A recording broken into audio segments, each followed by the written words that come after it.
31 de marzo de 1944. El cielo del Pacífico se iluminó. El hidroavión Kawanishi H-8K Emily de Koga luchaba contra la tormenta sobre el mar de Filipinas, con la lluvia golpeando sus alas.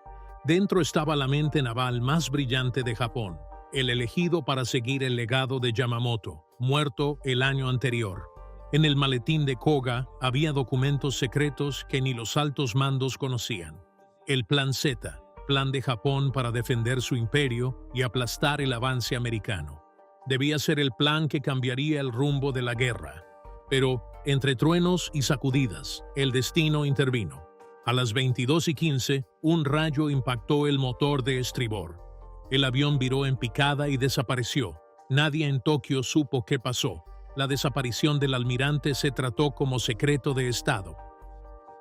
Aviones patrulla peinaron las islas de Filipinas, pero no equipos imperiales hallaron los restos. Guerrilleros filipinos, leales a la resistencia contra Japón. Entre los escombros hallaron un maletín de metal sellado. Al abrirlo, hallaron mapas, órdenes y mensajes cifrados con el sello naval japonés. Contrabandearon el hallazgo a la inteligencia de EEUU en Leyte. En semanas, el contenido llegó a Nimitz en Pearl Harbor. Al ver lo que tenían, analistas de EEUU quedaron atónitos. La red de defensa del Pacífico del Imperio, de Marshall a Marianas, quedó al descubierto. El Plan Z no predecía solo sus movimientos, sino su desconocimiento del enemigo. Una tormenta logró lo que ninguna flota pudo. Ahogó al almirante de Japón y dio a EEUU las claves para destruir un imperio. Antes de la tormenta que engulló a Koga, Japón tenía fe ciega en sus defensas del Pacífico. De Tarawa a Truk, de Marshall a Marianas, el imperio transformó coral y arena en ciudadelas de hormigón. Ingenieros trabajaron bajo el sol tropical, construyendo búnkeres, excavando túneles y montando artillería antiaérea en las islas. Para Koga y su consejo era más que estrategia, era religión. Lo llamaron Tetsugo, doctrina de batalla decisiva. El plan era simple: atraer a los americanos a trampas, desangrarlos por desgaste y aplastar su moral con un contragolpe de la flota combinada. Era el mismo sueño de Japón desde Tsushima en 1905, que la voluntad espiritual y el sacrificio vencerían el poderío industrial. El Plan Z buscaba materializar esa creencia. Cada isla era un engranaje en la gran fortaleza del Pacífico. Chaluit, Mili, Wotje y el atolón de Kwajalein se convirtieron en bastiones armados, con pistas llenas de caza cero. Artillería cubría cada playa y túneles serpenteaban el coral. Japón creía que los estadounidenses, al llegar, actuarían como en Tarawa, lanzarse de cabeza al infierno y pagar con sangre cada centímetro. No era arrogancia, sino una doctrina histórica. Pero la verdad que Koga no veía era que la historia estaba por traicionarlo. Cuando el Plan Z capturado llegó a Pearl Harbor, Nimitz lo estudió por días. No vio un muro inquebrantable, sino un patrón, una cadena de fortalezas tan predecible que podía evitarse. Los japoneses concentraron su fuerza donde menos importaba, en los bordes. El interior, centros de mando y logística, las arterias de suministro, eran débiles. Entre ellos, el atolón de Kwajalein, centro de las Islas Marshall. De los más de 5,000 japoneses allí, apenas un quinto estaba entrenado para combate. Los demás eran oficinistas, ingenieros y coreanos. El alto mando japonés aún creía que los estadounidenses atacarían metódicamente, isla por isla, desangrándose por cada franja de coral como en Tarawa. Koga murió convencido de ello, pero Nimitz demostraría que el poder naval de EEUU no era solo en buques, sino en intelecto. Vio los círculos rojos de Chaluit y Mili, y en su lugar señaló Kwajalein. No atacaremos su punto fuerte, dijo. Vamos a su corazón. Esa decisión borró en una semana décadas de doctrina japonesa. El imperio de las fortalezas erigió sus muros, pero Nimitz halló la puerta secreta. En enero de 1944, en Pearl Harbor, oficiales se reunieron en el buque Insignia Enterprise. Las paredes tenían mapas de las Islas Marshall, cada isla marcada con rojo: Chalwit, Mili, Maloelap. Para los japoneses, eran una muralla de hierro, puestos avanzados que aniquilarían cualquier invasión. Por semanas, las fotos mostraron cañones costeros, búnkeres de hormigón y pistas llenas de caza cero. El consenso del Estado Mayor de Nimitz era claro: atacarlos en orden, como peldaños. Nimitz estudiaba el mapa en silencio, como un tablero de ajedrez. Luego, heló la sala. Nos saltamos las islas exteriores. Vamos directo a Kwajalein. Sonaba imprudente, incluso suicida. Ignorar las defensas externas iba contra la lógica militar. Pero Nimitz tenía su plan. El Plan Z reveló defensas y expectativas de Japón. La estrategia dependía de que Estados Unidos atacara primero su fuerza. Si la Armada rompía ese ritmo, todo el sistema colapsaría. Nimitz no solo luchaba por el territorio, luchaba por destruir la mentalidad japonesa. Semanas antes de la invasión, el engaño fue el arma más poderosa de Estados Unidos. Las fuerzas navales bombardearon sin cesar Chalwit, Mili y Maloelap, atrayendo la atención nipona a las islas que Nimitz pretendía ignorar. Los pilotos arriesgaban su vida en estas incursiones, sabiendo que el objetivo era despistar, no ganar. Para Tokio era exactamente como si Tarawa se repitiera: lento, metódico y sangriento. Nunca supieron que el golpe iba dirigido al atolón de Kwajalein, el centro de las Marshall. La apuesta de Nimitz era radical, pero muy eficiente. ¿Por qué asaltar una fortaleza si puedes hacerla una prisión? Toda guarnición aislada perecería sin provisiones, cortada por mar y aire. No era enfrentar al enemigo de frente, sino volverlo irrelevante. Para Japón fue el comienzo de una pesadilla. La estrategia, no el sacrificio, decidía la supervivencia. Al amanecer del 29 de enero de 1944, el Pacífico brilló con acero. Acorazados, portaaviones y transportes se extendían hasta el horizonte con 40.000 hombres rumbo a las Marshall. Se llamó Operación Flintlock y probaría la genialidad de Nimitz. La flota, liderada por los vicealmirantes Richmond Turner y Harry Hill, era una fuerza de invasión nunca antes vista por Japón. 7 acorazados, 11 portaaviones y docenas de buques de guerra formaron una ciudad flotante. La 4ª División de Marines y la 7ª de Infantería esperaban en sus transportes, silenciosos por lo que iban a hacer. No atacaban un puesto, iban directo al corazón del imperio, el atolón de Kwajalein. Por días, la Armada surcó mares agitados sin ser detectada por patrullas japonesas. El 30 de enero, el silencio se rompió. Acorazados cobraron vida, sus cañones de 14 pulgadas vomitaban fuego en la laguna. El bombardeo fue implacable, borrando una cadena de islas bajo humo y escombros. Durante 72 horas, proyectiles y aviones estadounidenses arrasaron posiciones japonesas. Los pilotos describieron el atolón como un mar gris y agitado donde antes había tierra. El plan era aniquilar toda defensa antes de que las tropas pisaran la arena. En los búnkeres, el contraalmirante Monzo Akiyama, comandante japonés de las Marshall, escuchaba con incredulidad los informes. Él aseguró que los americanos jamás atacarían Kwajalein directamente, que primero machacarían los atolones exteriores, desangrándose. Pero ahora, proyectiles enemigos caían sobre su puesto de mando. El personal de Akiyama luchaba por restaurar las comunicaciones mientras las radios enmudecían, municiones explotaban y aviones ardían. En 24 horas, 92 de los 110 aviones de Marshall se perdieron. La poderosa fortaleza carecía de cobertura aérea. La apuesta de Nimitz funcionó. Mientras la artillería japonesa esperaba la invasión, el verdadero golpe venía desde dentro. Los americanos no solo superaron en combate, sino en estrategia. Mientras la primera oleada de lanchas de desembarco se formaba en la costa, la era de la guerra de fortalezas moría en Kwajalein. 31 de enero de 1944.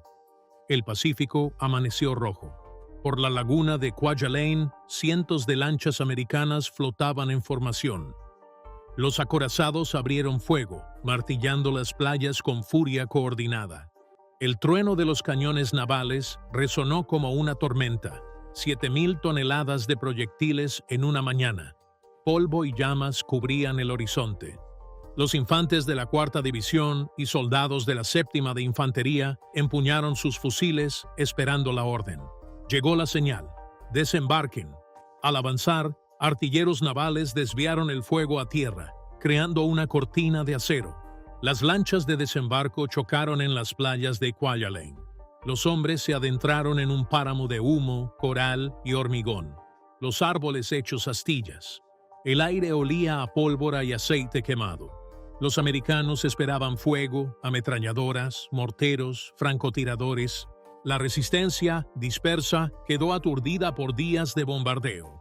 Los defensores que sobrevivieron lucharon con fanático coraje, saliendo de cráteres y fortines para cargas suicidas que acabaron en destellos de fuego. Tras las líneas de fuego, ingenieros, bajo fuego incesante, despejaban minas, abrían brechas y marcaban senderos seguros para tanques. Los tanques M4 Sherman avanzaron, sus orugas triturando arena y escombros. El fuego de ametralladoras rebotaba inofensivo y ellos destruían búnkeres y el campo de batalla. Al anochecer, media Kwajalein ya era de EEUU. Lo demás era un cementerio calcinado, la isla nipona más fortificada, hecha escombros. El puesto de mando de Akiyama era un caos. Sus radios callaban, sus aeródromos y sus tropas muertas o aisladas. Escribió una última nota. Nuestra doctrina ha fracasado antes del derrumbe. El enemigo lucha sin honor ni patrón. Palabras halladas por inteligencia de EE. Confesión inquietante de que la estrategia japonesa colapsó. La fortaleza del imperio fue devorada, no por valor, sino por flexibilidad. Al amanecer del 1 de febrero de 1944, las playas de Kwajalein estaban repletas de restos, cascos retorcidos, rifles rotos y búnkeres calcinados que fueron el orgullo de Japón. Las ráfagas de ametralladora resonaban mientras las unidades americanas avanzaban, casa por casa. Los defensores no tenían dónde huir. Sus comunicaciones cortadas, sus suministros destruidos, su moral aniquilada. Algunos murieron con granadas en el pecho. Otros simplemente desaparecieron bajo las ruinas, sepultados por proyectiles. Lo que iba a ser el muro japonés contra la invasión se volvió su tumba. Al norte, la 4ª División de Marines asaltó Roy y Namur, topándose con una férrea resistencia. Los japoneses habían convertido el área en búnkeres ocultos y trampas explosivas. Al avanzar los marines, un gran depósito de municiones explotó, matando a más de 20 hombres y arrasando una manzana. La onda expansiva lanzó escombros cientos de metros. Los supervivientes lo describieron. El sol explotó ante nosotros. Aún así, el asalto no cesó. En 48 horas, los marines capturaron ambas islas con un coste terrible, y la guarnición japonesa de más de 3.500 hombres fue aniquilada. El 2 de febrero, la batalla terminó. El contraalmirante Akiyama murió, su personal aniquilado y los últimos soldados japoneses o cayeron o se suicidaron. Casi 11.000 defensores cayeron en 4 días. Las bajas de EEUU fueron mínimas, menos de 400 muertos y unos 1.000 heridos. La proporción era asombrosa, impensable comparada con Tarawa meses antes, donde 1.000 marines murieron por una franja de coral. Al recibir Nimitz los partes de bajas, no celebró. Los estudió en silencio y dijo: «Así avanzamos. No luches la guerra del enemigo. Hazlo luchar la tuya». Kwajalein no fue victoria, sino revelación. La estrategia del Pacífico japonesa, su fe en el coraje sobre la razón, había sido destrozada. Cada isla fortaleza, símbolo de poder, era ahora una advertencia. Para los americanos, la lección era clara.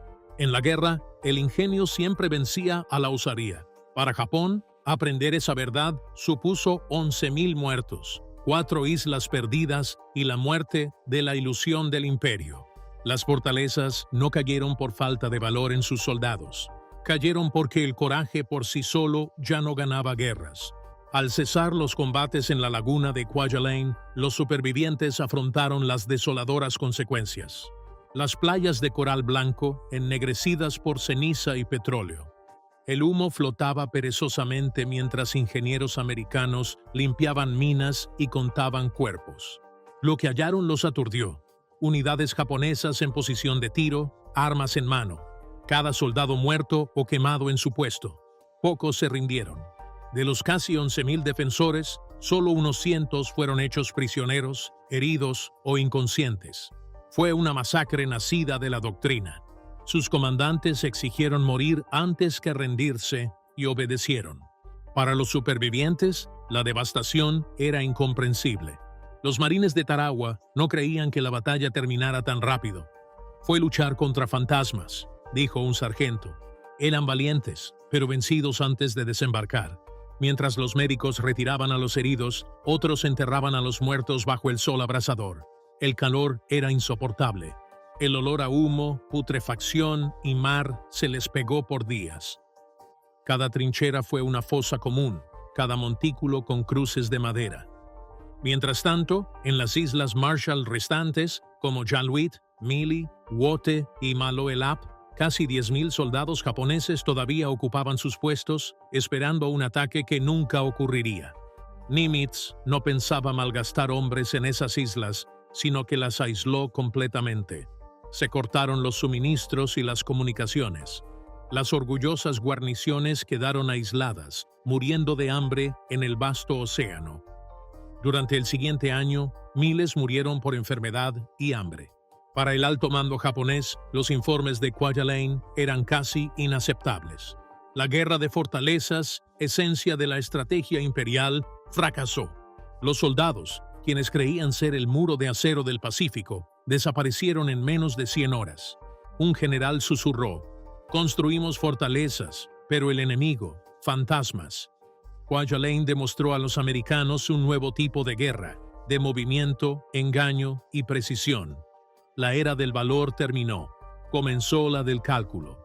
Tras la caída de Kwajalein, la conmoción se extendió más allá de las Islas Marshall. En Tokio, el Estado Mayor Naval de Japón examinaba informes interceptados y resúmenes de inteligencia sin creer lo que leían. ¿Cómo pudo caer en solo 4 días una isla fortificada durante años, con búnkeres, antiaéreos y miles de tropas? ¿Cómo pudo la estrategia decisiva, heredada del propio almirante Yamamoto, colapsar tan rotundamente? Pero los testimonios revelaron una verdad innegable. El concepto bélico de Japón murió. Durante décadas, la Armada Imperial veneró el choque decisivo, un glorioso enfrentamiento que destruiría al enemigo y restauraría el honor. Funcionó en Tsushima en 1905 contra los rusos, y creyeron que volvería a funcionar. Pero la Segunda Guerra Mundial era diferente. Los americanos no seguían esas reglas. Evitando el choque frontal, eludieron fortalezas, cortaron suministros y convirtieron la fuerza japonesa en debilidad. Cada fortaleza insular fue una trampa para los soldados japoneses, no para los americanos. Tras Kwajalein, Nimitz y su equipo refinaron esta nueva doctrina. Se llamaría salto de isla en isla. Estrategia de precisión, no de desgaste. Estados Unidos evitaría las defensas, tomaría aeródromos y aislaría guarniciones hasta que se rindieran. Los objetivos eran Eniwetok, Saipan, luego Iwo Jima y Okinawa. Cada uno seguiría esta fórmula: rápido, fuerte y avanzar. Los ejércitos de Japón, dispersos y ciegos, solo reaccionaron tarde. Para los que lucharon en Kwajalein, la inteligencia triunfó sobre la ideología. Un plan capturado, el Plan Z, cambió el curso de la Guerra del Pacífico. Para Japón, fue una humillación hecha ruinas. El cuerpo del contraalmirante Akiyama, hallado en un búnker, simbolizó el desvanecido mito imperial de que el valor supera la potencia de fuego. Al llegar a Washington, Roosevelt envió a Nimitz: «Bien hecho, adelante». La era de las fortalezas terminó. La de maniobra y guerra total empezó. El 4 de febrero de 1944, el humo sobre el atolón de Kwajalein se disipó, mas los ecos de la batalla aún flotaban. Ingenieros americanos izaron la bandera sobre la isla destrozada, marcando el primer paso hacia la defensa interior de Japón. Los reporteros la llamaron la victoria más rápida del Pacífico. Para quienes lucharon, fue más que victoria. Un mensaje grabado con sangre y fuego. El imperio japonés dejó de ser intocable. Meses después, la flota de Nimitz atacó de nuevo. Eniwetok, Saipan, Guam, Tinian, cada uno un paso a Tokio. Desde aeródromos capturados, superfortalezas B-29 bombardeaban las islas de Japón, asediando la guerra. Cada éxito se debía a la revelación en Kwajalein. Inteligencia, adaptabilidad y movilidad desmantelaban imperios. Los americanos aprendieron a evitar batallas inútiles, a sitiar guarniciones y a usar el tiempo como arma. Para Japón, el colapso psicológico superó la pérdida física. El espíritu Bushido, que honor y sacrificio superan el poder, se había resquebrajado. Los oficiales de esa tradición se quedaron mirando un mundo que ya no seguía sus reglas. Sus fortalezas no cayeron por cobardía, sino ante un enemigo que no seguía sus normas. En diarios, oficiales japoneses lo describieron como luchar contra sombras. Kwajalein fue la batalla que enterró la antigua forma de guerra. Probó que la guerra moderna es de quienes se adaptan, no de quienes resisten. Para Japón el costo fue brutal, 11.000 muertos en 4 días. Para EEUU, menos de 400 muertos. Prueba de que la precisión salvaba vidas donde la fuerza bruta no. Entre las ruinas, un oficial de marina escribió: "No solo tomamos una isla, cambiamos para siempre la forma de luchar". Y así fue. Kwajalein fue más que un triunfo militar. Fue el momento en que el Pacífico dio un vuelco y el imperio japonés murió.